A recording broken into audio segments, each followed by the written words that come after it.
in this video, we are going to talk about a very common question among students. That is, which course to opt for. Now that your exam has come to end, right? That means your actual physical exam of CLAT, which was conducted on 3rd of December. And now that the results are going to be out on 10th of December, you must be wondering which course to opt for.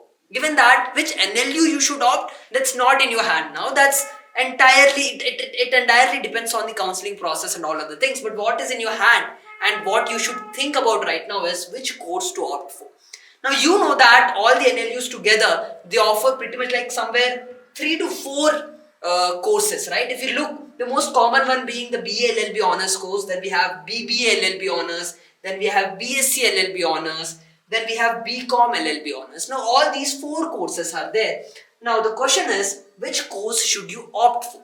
Let's first look into what are the courses offered by different national universities. If you look among the top 3 national universities, only Bhopal is offering a course apart from BA LLB Honours, that is BSc LLB Honours in Cyber Security. So if you are interested in cyber security laws, you can opt for it. Similarly, all the data has been shown here. We have in Kolkata, we have BSc LLB. Then similarly in Jodhpur, we have BBA LLB. In Gandhinagar, we have BCom LLB, BSc LLB and BSW LLB. You know, all these courses are there. I just want to show you the variety which is offered by the national universities. Now this is the list. Please take a screenshot of it so as to refer. Now here also we see BBLLB in CNLU Patna, in Kochi we have BLLB, then in Odisha we have BBLLB, and similarly in the last tier we have here in Tamil Nadu we have BCom LLB, and similarly BBLLB is there in HPNLU also, Shimla also. Now the thing is, how do you choose which course to study? Let's first try to understand what is the curriculum, right? What are the subjects? What is the difference in terms of the curriculum, right? Now in BLLB, the BA subjects which you're going to study, mostly in your first 2 years you will be studying this. And one more thing is that you're going to read all the law related subjects in common. That means irrespective of what kind of course you're opting for, you're going to read all the basic law, constitutional law, criminal laws, then corporate laws. All these are common laws which are taught to all the students. Now the difference is the BA subjects that are taught to you, or BCom or BBA subjects, BSc subjects which are taught to you in the first 2 years, which have very less credit. If you go there also, right? For example, I did my graduation in BLLB, and all these BA subjects, sociology, political science, right? History, political science, economics, sociology, all these subjects have less weightage compared to the law subjects, but they give you a very good foundation as to understanding different kind of laws. I will be talking about that in a while, but just look into the subjects, the difference in subjects. Then if you come to the next BBLLB, there you have subjects like business, finance management, entrepreneurship, and all those things. Similarly, in BSc we have physics, chemistry, mathematics as your core subjects. In BCom you have accounting and income tax related subjects, some of the few subjects which are there in BCom LLB. So all these are the subject differences. Now, so apart from curriculum, what are the 2 things that you should consider in order to reach a decision as to which course to opt for?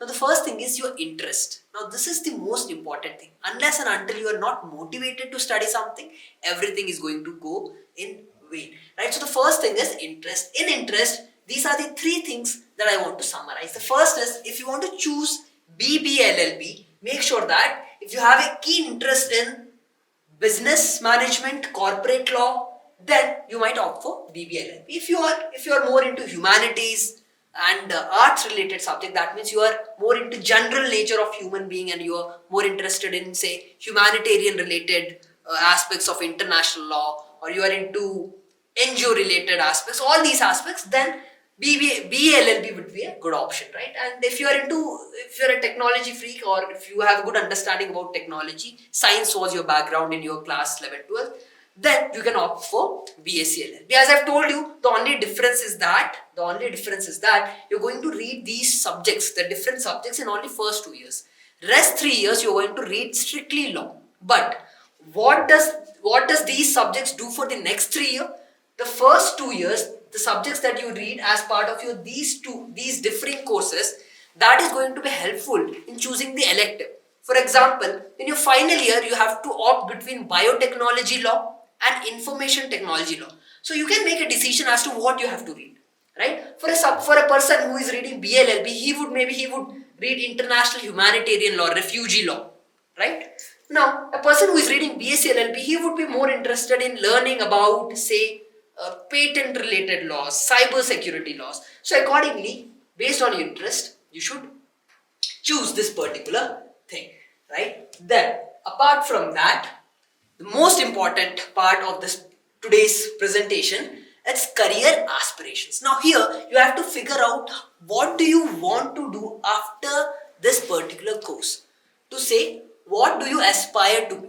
Right? Now in this particular aspect, if you aspire to work in corporate law, business consulting or management roles, then BBLLB will be a very good choice. Whereas if you are interested in, say, civil services, litigation, or say public policy related matters, then you should opt for BLLB course. Similarly, if you want to practice in, say, income tax and all this tax related litigation, if you want to be in, then BCom LLB will be a wonderful choice. If you can if you can do CA course along with BCom LLB, it will be a wonderful option and very high paying, one of the high paying roles presently in the market. Similarly, if you're doing CS, company secretary with BBLLB, even that is very much preferred by a lot of big MNCs. Right? Similarly, BSc LLB, if you're learning about technology related legal aspects, then definitely the jobs which will be open for you will include environmental law related matters, biotechnology, patent law related matter, because you will have a better understanding about the functioning of patents, functioning of designs and all these things. So in that particular aspect, this course will be helpful. So based on your interest and based on how you want to project your life after this course, or how you want to, how you expect your life to be in terms of your profession after your BA, after your law course, that will decide, these two factors will decide as to which particular course you should opt for. So you should take into consideration these two aspects. With that, we come to end, and I hope that this video was helpful. You can use the comment box to reach out to us, adding any type of question, and our team will get back to you. Thank you.